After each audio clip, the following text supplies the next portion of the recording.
Bendiciones, mis amados. Bueno, estamos ahora en una serie nueva que tiene que ver en maneras o formas en que nos debemos desplazar en la vida, porque soy partidario de que si la Biblia nos sirve como guía para nuestro diario vivir, entonces ¿para qué seguir a Jesús?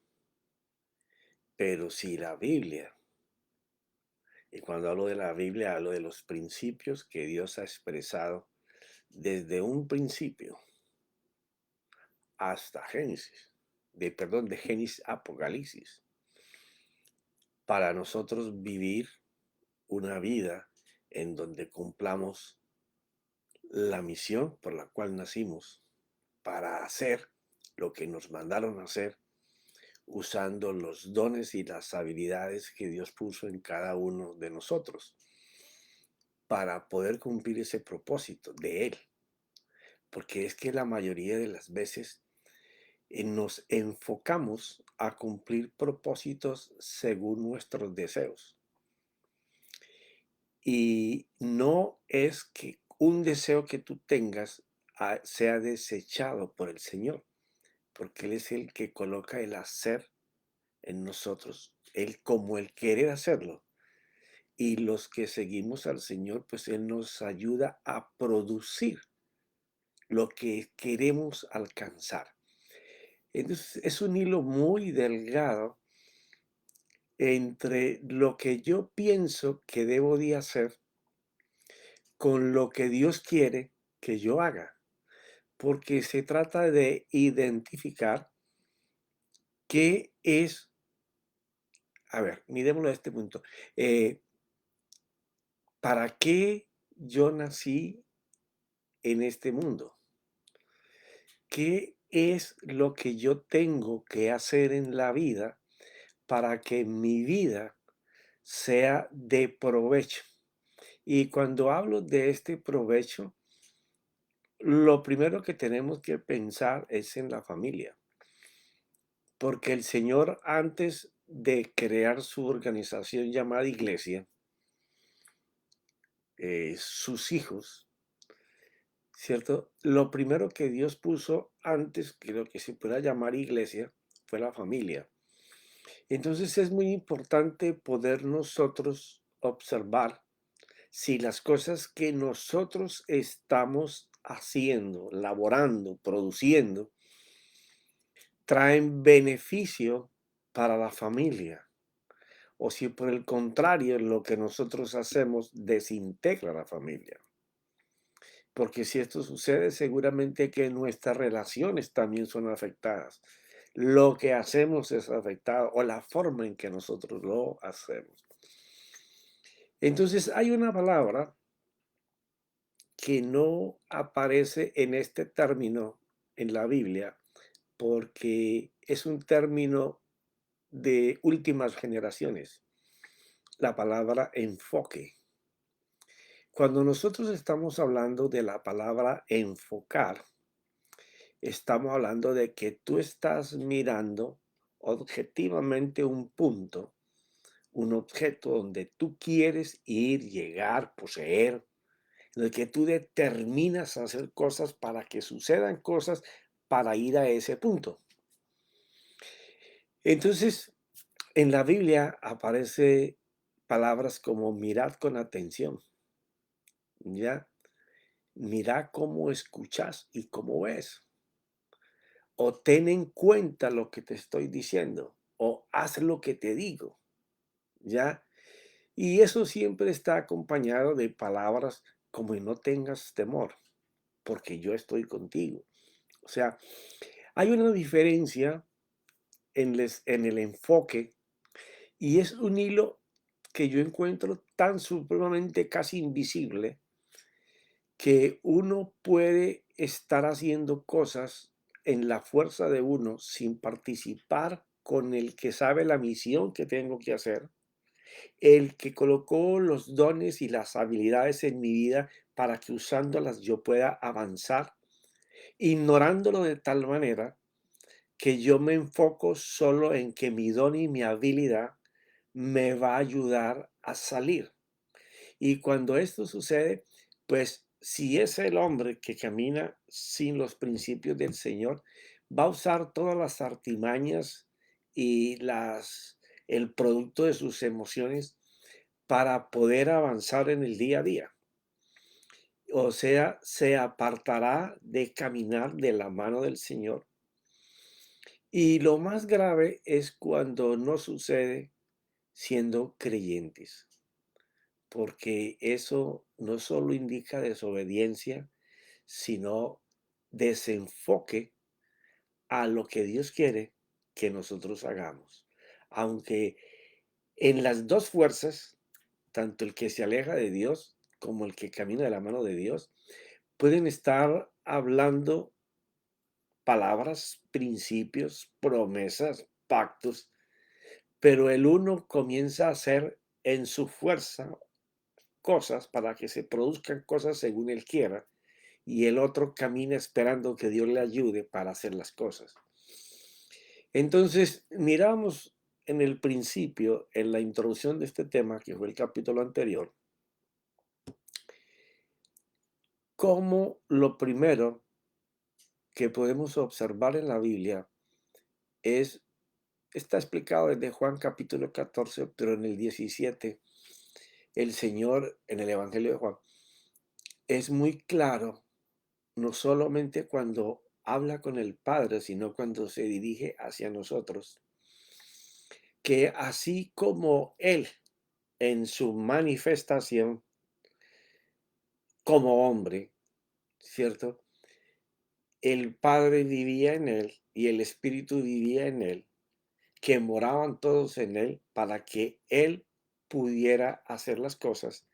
Y el mismo Juan, en el capítulo 5 del versículo 19 en adelante, identifica cómo Jesús solo hablaba lo que le escuchaba al Padre decir y hacer lo que él veía que el Padre hacía. Eso habla de una relación muy estrecha, una dependencia completamente de Dios para avanzar. Entonces, Él nos deja como esta forma, ¿no? Muchachos, ustedes hagan lo que yo hago y van a producir cosas mayores que las que yo hago. En términos de un resumen, eso es lo que dice cuando nosotros podemos ser uno con ellos. Porque ahí en el Evangelio de Juan 17, eh, particularmente, el Espíritu inspira al apóstol para que escriba en nosotros, con nosotros, por nosotros, para que ellos lleguen a estar en nosotros y nosotros en ellos. O sea, la primera recomendación para estar enfocado en lo que el que preparó mi camino y colocó las fuerzas de Dios para ayudarme a avanzar. La primera recomendación de él es enfocarnos, concentrarnos en él, porque de allí parte todo lo que el hombre eh, espiritual pueda lograr, porque el hombre natural, o lo que llama la Biblia como el carnal, aunque no me gusta mucho esa palabra porque simboliza como que no conoce nada del Señor. Y estos temas están enfocados más que todos para la iglesia. Y la iglesia somos nosotros sus hijos. A cómo caminar mediante los principios que Dios nos da. Estaba pensando antes de empezar en un ejemplo, ¿no? Para poder descubrir el enfoque basado en lo que Dios creó y formó para mí antes de que yo naciera. Y Él que me conoce sabe los pasos que yo tengo que dar, las necesidades que se me van a presentar, las batallas, los problemas, las dificultades que voy a tener, las ayudas que Él me va a enviar para yo poder salir de cada una de esas cosas. porque de lo que se trata, vivir en Dios o con Dios, dirigiendo mi vida, señoreando Él, es que podamos estar siempre mirando el objetivo por el cual Dios nos preparó, para que así nosotros podamos llenar ese vacío en donde Pablo escribe por el Espíritu también que el mundo está expectante queriendo ver la manifestación de los hijos de Dios. O sea, está esa palabra en donde estamos en un tiempo donde las personas van a venir mucho más a las congregaciones o van a buscar más del Señor porque ellos ven la mano de Dios sobre nuestras vidas en las cosas que hacemos. Así como cuando Saúl pidió que le buscaran un cantor y la gente le recomendó a David, siendo un muchacho de 16 años, pero que seguía al Señor, obedecía las cosas del Señor, estaba aprendiendo de Dios, aprendió a tocar y a cantar con los pastores, a conocer de la vida de Dios con ellos, o sea, la intimidad con la palabra. Y yo le he cambiado, con permiso de todos ustedes, la palabra orar por conversar con Dios, porque hemos destruido casi la palabra oración de su significado original en solamente tiempos para pedirle a Dios.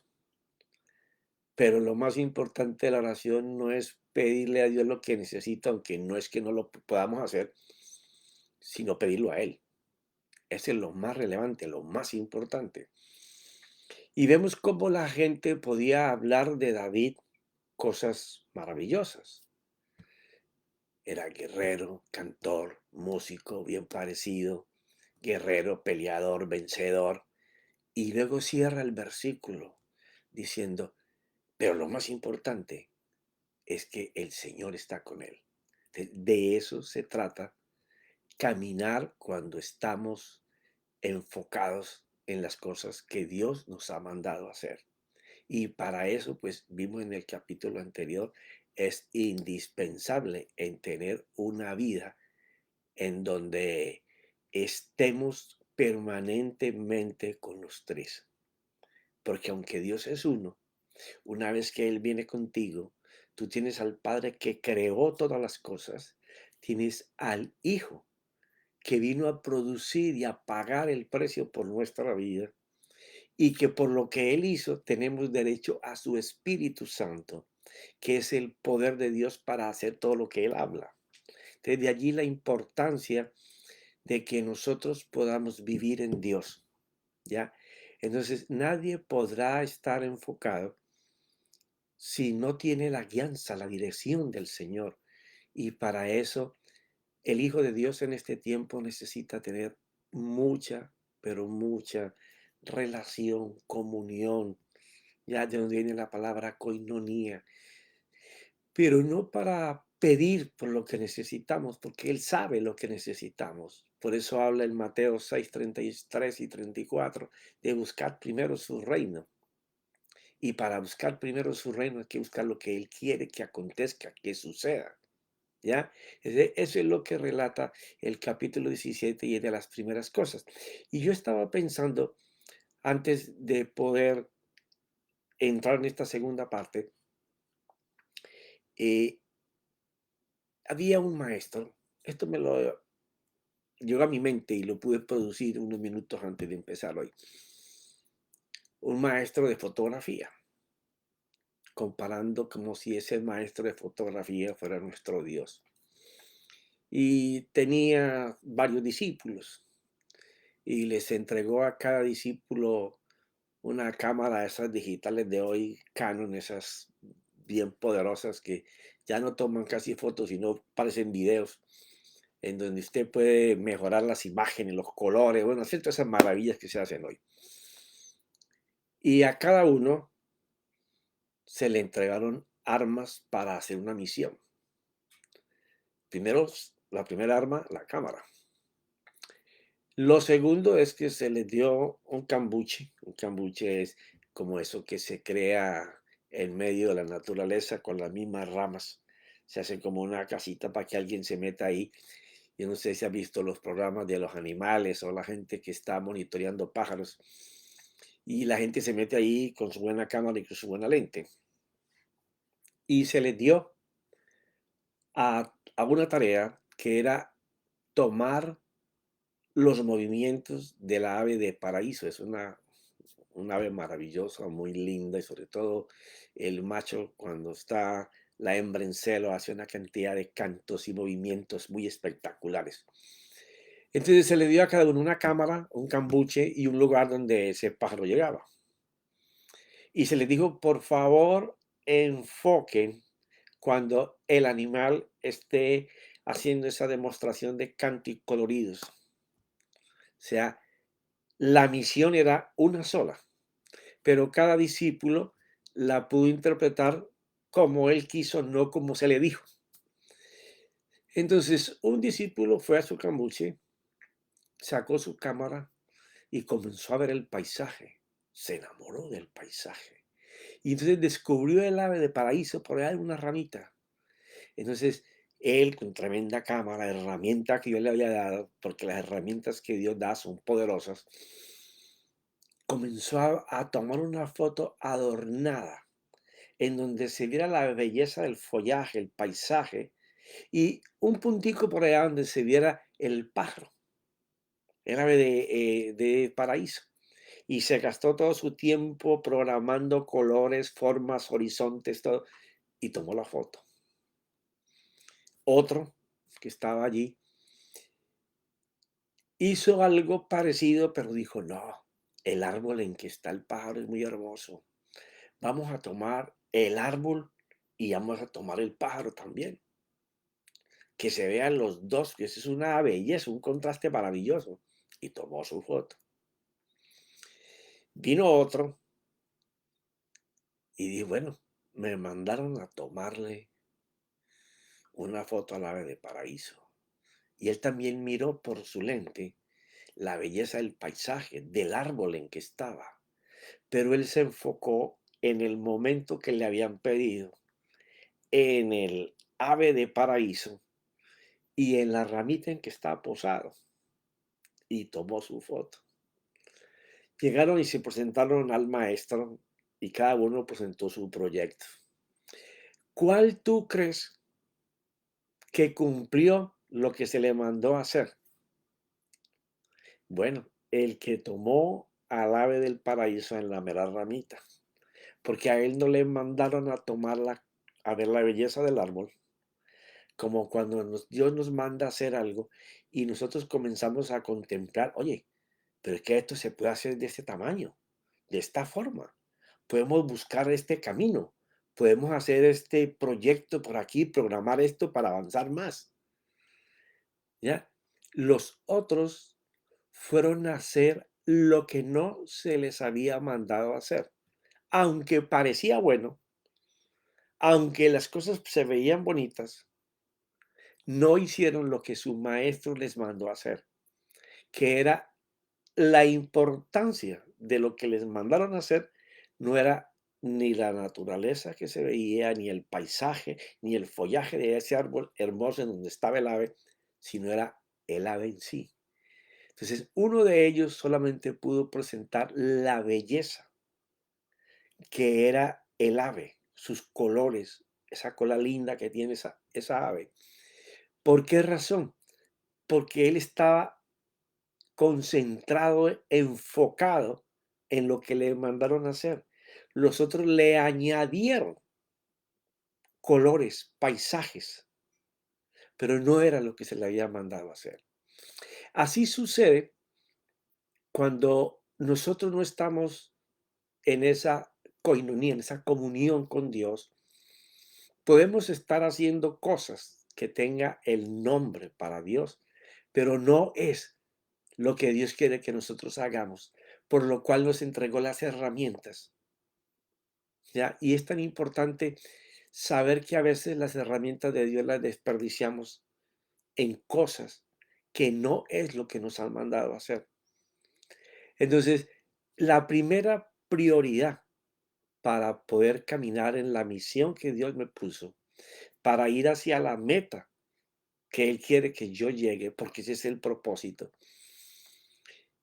Es esa relación íntima con el Señor, con su Espíritu, para no ir a hacer lo que yo pienso que es bueno, sino para ir a hacer lo que me mandaron a hacer. Y es, a ver, yo no diría que es difícil, sino que complica nuestro culto racional, que es que como si nosotros no pudiéramos pensar por nosotros mismos para hacer las cosas que conviene hacer. Pero resulta que cuando nosotros queremos caminar en el camino que Dios preparó de antemano, antes de que el mundo fuera formado, Él preparó un camino para ti y para mí. En ese camino no es que no vayan a haber dificultades, no es que no vayan a haber problemas, no es que no vamos a tener procesos. En muchos de ellos vamos a entrar por nuestras propias decisiones equivocadas. En otras nos van a meter en esos problemas. Y lo más tenaz es esta. En otras, Dios va a permitir como si te condujera a que entraras en ese dolor, en ese problema, en ese proceso, porque es necesario que Él nos quite cosas que nos están impidiendo avanzar. Es como si Dios zarandeara el árbol y todas las frutas que ya están podridas, que no se pueden comer, cayeran. Entonces, el enfoque empieza, y si esto no está en tu corazón, es mejor que no te escuches la serie. ¿Por qué razón? Porque no podremos pasar de estar enfocados a ser influyentes para los demás, que es lo que Dios nos manda a hacer, porque ellos podían tener discípulos y multiplicarse en ellos porque estaban enfocados en lo que estaban haciendo y los discípulos podían observar los resultados que ellos obtenían por la ayuda de la mano de Dios. Entonces, esto no es que solamente sea para la vida espiritual en congregación, porque es maravilloso ver un templo, bueno, un templo no, la casa en donde se reúne la iglesia, el templo somos nosotros, eh, que avanza, que crece, ver esa adoración donde las personas se quebrantan, giman, lloran, glorifican, alaban, gritan, tienen júbilo, porque es ese momento en que el Hijo de Dios está agradecido por cómo Dios ha tomado su vida, lo hace caminar en abundancia y prosperidad. Y esto no es tener mucho del mundo material y tener mucho dinero guardado o invertido. Esto se trata de esa abundancia, de esa gracia que el hombre de Dios, la mujer de Dios puede tener y que muchos de ustedes que me están escuchando lo tienen, que es mirar cómo tu cónyuge sirve a Dios con pasión, con motivación, tiene esa visión de Dios en tu vida que te ayuda a empujar para caminar en las cosas que Dios quiere. Ver cómo la gracia de Dios está sobre lo que tú haces, bien sea en la iglesia, si eres un ministro o eres una persona que trabaja para un ministerio, o si estás en una empresa y tu comportamiento, tu hablar, que la gente vea cómo la mano de Dios está en todas las cosas que tú haces y cómo todos se sorprenden de ver cómo lo puedes hacer, indica de que la mano de Dios está sobre tu vida. O si en esa empresa que parecía que no caminara, que no avanzara, que no fluyera, que nadie creía posible que lo pudieras lograr y tú lograste con la gracia de Dios que aún campos que otras personas trataron de abrir no funcionaron, pero en tus manos Dios las hizo funcionar. Eso dice que la mano de Dios está sobre ti. Entonces, como vamos a estar hablando mucho y toda esta serie va a ser sobre esas 4 palabras, estar enfocado para poder ser influyente, y somos influyentes en la vida de otras personas y los que nos conocen por los resultados que tenemos en nuestra vida. Y ya te explico que esa abundancia y esa prosperidad no son bienes materiales o dinero, sino todo lo que se mueve a tu alrededor, todo, todos los beneficios que las personas pueden tener por los resultados que Dios hace que tu vida tenga. ¿Ya? Entonces te vuelves influyente. La gente quiere escuchar lo que tú hablas y quiere ver cómo tú lo haces. Entonces, esa influencia que viene de nosotros, que enseña lo vencedor que somos con la mano de Dios, y no que no tengamos las dificultades y los problemas que todo el mundo tiene, sino que somos capaces de salir de cada una de ellas, no mermando, sino avanzando, porque ahí es donde nos podemos dar cuenta si Dios está con nosotros en lo que estamos haciendo. Y si estamos produciendo cosas y Dios nos ayuda, es porque estamos enfocados en lo que nos mandaron a hacer. ¿Ya? Entonces, cuando esto sucede, nos hacemos vencedores y la gente quiere estar cerca o aprender de las personas que vencen, no de las personas que pierden, aunque yo soy partidario de que muchas veces hay que perder para aprender bien, porque ahí se te es quitado cosas que tú no volverás a hacer igual, ¿ya? Entonces, cuando nosotros estamos en ese grado, es porque indudablemente nosotros ardemos para Dios. Y arder para Dios, imagínate, una hoguera se consume y entre más leña tú le metes, más crece la llama. ¿Ya? Entonces, una persona que arde para Dios no solamente tiene tiempo para conversar con Dios, sino que tiene tiempo para escuchar lo que ya dijo en su palabra. Toma las palabras no para memorizar, aunque es importante tenerlas dentro para poder usarlas. No, una persona que estudia las palabras que ya Dios dijo, las estudia para moverse a hacer lo que ellas dicen. Vive por esos principios, se hacen un hábito en su vida. Entonces, cuando estas cosas están sucediendo, uno puede honrar a Dios debidamente. Entonces, todo lo que estamos hablando en esta introducción tiene que ver con que la primera prioridad del enfoque es parecernos a ellos. Y cuando te hable de ellos, ya sabes que es Padre, Hijo y Espíritu Santo. Es permitirle a ellos que puedan transformar nuestro culto racional a sus principios.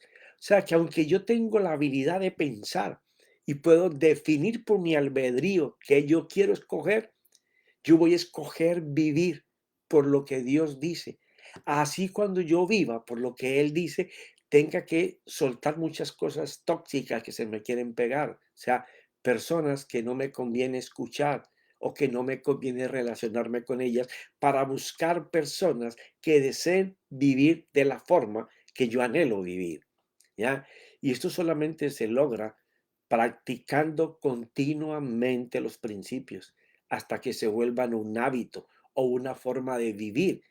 Dice Pablo, ya no vivo yo, sino que Cristo vive en mí. O sea, los principios de Dios son los que hacen que yo hable y haga. ¿Ah? Es la palabra que Dios habla, vive dentro de mí, solo puedo vivir por esos principios. Y entonces dice, y la vida que ahora vivo en la carne. Cuando el hombre habla de lo que la vida que ahora vivo en la carne, no se está refiriendo al hombre carnal, sino que tú tienes que entender que tú y yo, hasta que no tengamos un cuerpo glorificado dentro de nosotros, el pecado nos asedia, los deseos de hacer las cosas que todo el mundo hace nos asedia. Y eso es lo que pasa en la iglesia de hoy. La iglesia de hoy conoce del Señor, pero nos agarramos de cosas que nos asedian, que queremos tener, aunque Dios no desea que las tengamos. Ya, ahora, entonces, profeta, usted no quiere que yo tenga una casa, que yo avance, que yo prospere, que tenga mi vehículo, que en mi casa no me haga falta nada. No, si él mismo dice que todas esas cosas son añadiduras que él te va a colocar en tu vida, si tú eres capaz de vivir como él dice. Hay un premio para todos aquellos que podemos practicar, hacer un hábito diario, porque el poder confiar en una persona es porque tú puedes todos los días estar atento a las cosas que ya él ha hecho cuando tú te estás relacionando continuamente con él. Entonces, el que puede vivir haciendo sus principios hace un hábito constante, una dependencia permanente con él. Entonces, por eso dice que ya él no vive como vivía antes. Ahora vive solamente por los principios de Dios. O sea, voy a estar muy pendiente de que la naturaleza con la que yo llegué equivocada, pecaminosa, no me vuelva a engañar y me lleve otra vez a pecar.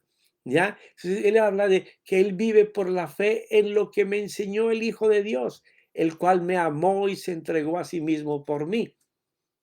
¿Ya? Pero el tiempo se me terminó. Vamos a seguir hablando sobre este tema porque es tan importante el enfoque en lo que tú haces. Porque, o sea, tienes que enfocarte en que lo que tú haces cuadre con lo que Dios dice que tienes que hacer.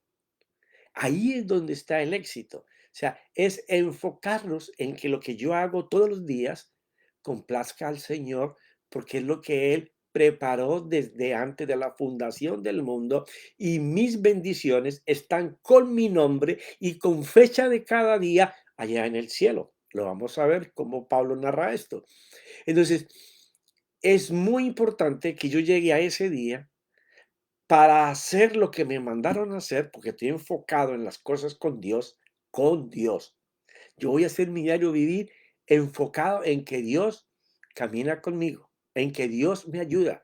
No puedo soltarme de la mano de Dios para empezar a correr como yo quiero, porque entonces las bendiciones, que es lo que Él sabe que yo necesito hoy, Él sabe lo que yo necesito mañana, Él sabe aún lo que no me falta por vivir meses o años, Él lo sabe. Entonces, yo, si camino con Él, voy a poder hacer lo que Él quiere que yo haga en este día con lo que Él puso en mí, las habilidades mías, los dones míos. Tengo es que estar en Él para que Él me pueda llevar a los contactos divinos que van a producir que la bendición del cielo baje a la tierra. Entonces, es practicar eso para poder empezar a vivir enfocados. Es un tema muy hermoso porque tiene mucho que ver con obediencia, pero una obediencia pudiendo escuchar y ver, porque ese es el principio poderoso que tiene la fe, escuchar y ver. Pero mis hermanos, que mi Señor Jesucristo y su Santo Espíritu te pueda abrir los ojos de tu entendimiento para que tú puedas saber mucho más allá inclusive de lo que yo puedo ver para explicarte.